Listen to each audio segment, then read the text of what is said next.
you want to travel north? There is nothing to gain up there but madness and death. I'll take you as far as I can, but never say I didn't warn you. Your journey starts in the Gravesar forests. The forest is riddled with those monsters. Along your journey, you will find the sanctuaries, safe havens for travelers. That is, if you can reach them.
After making it to New Haven, you'll travel to probably the very worst place on planet Sparrow, the Drowned Lands. This entire region is controlled by a single entity.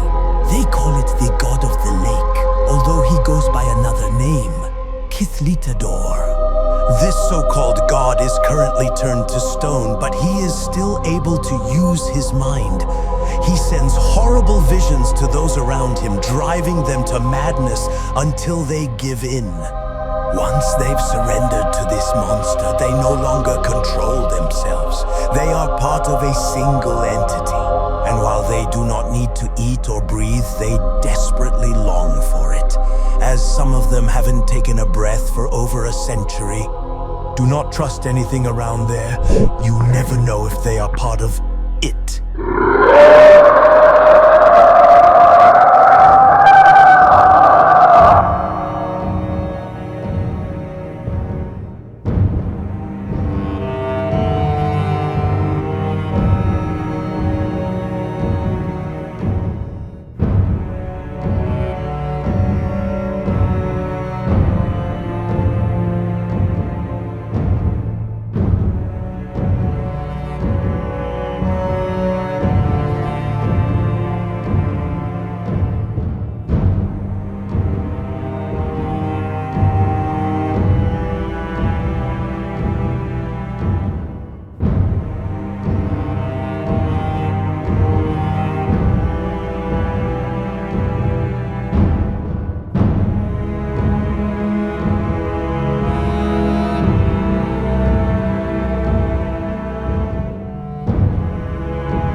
the Drowned Lands, you will arrive at the kingdom of Kadrai.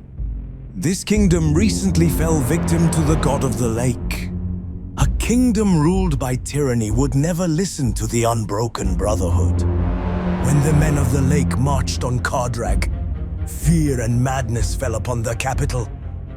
They bombarded the city for 2 weeks. Chaos spread until eventually everyone had turned.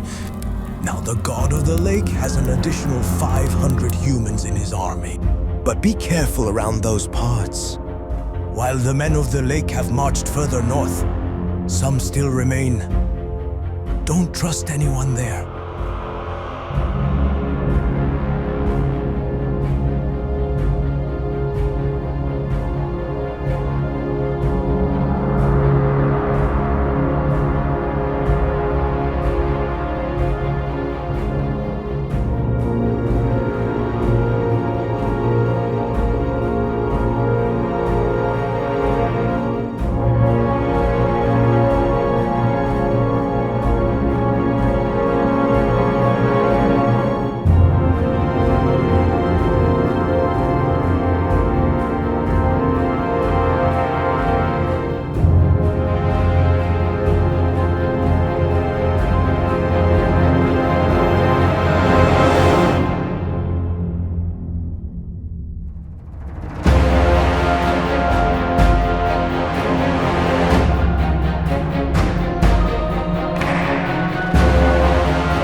The next kingdom is called Umar Vas, the descendant of a very ancient empire. This kingdom is ruled by ruthless dictators.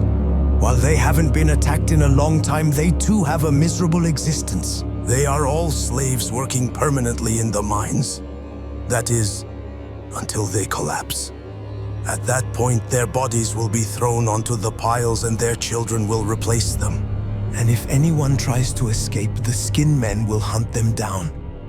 They will be skinned alive and be hung up as an example. What I do find interesting is that the god of the lake decided to leave their city alone. Wonder what that could mean.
Next, you'll head to the mountains, where the Galorian Empire rules. The Galorian people are deeply religious to a creature they call Thalzir. This creature has to be fed each year, not with livestock, but with people. Each year, a person is selected, any age or status, to be brought to Thalkorin, where they sacrifice themselves for the greater good. Or so they think. Nobody has seen the creature in ages, but that is the least of their worries now. Currently, one of their cities is under attack by the men of the lake. They never stood a chance to begin with, but if the Kardrathis had warned them as the Unbroken Brotherhood did, they might have been better prepared. Nobody really knows what Kithlitador's motives are, but rumors are that he wants to head even further north.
the end of your journey, you'll get to Dravarin. This was once a kingdom full of hope.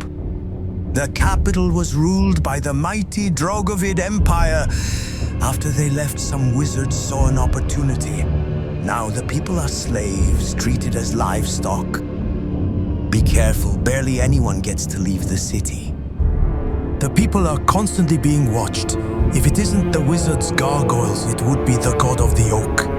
The oak looks after the forests and is furious about what the people have done to it. And if you happen to travel through the city of Ouroboros, Beware, the ancient god there might still be active.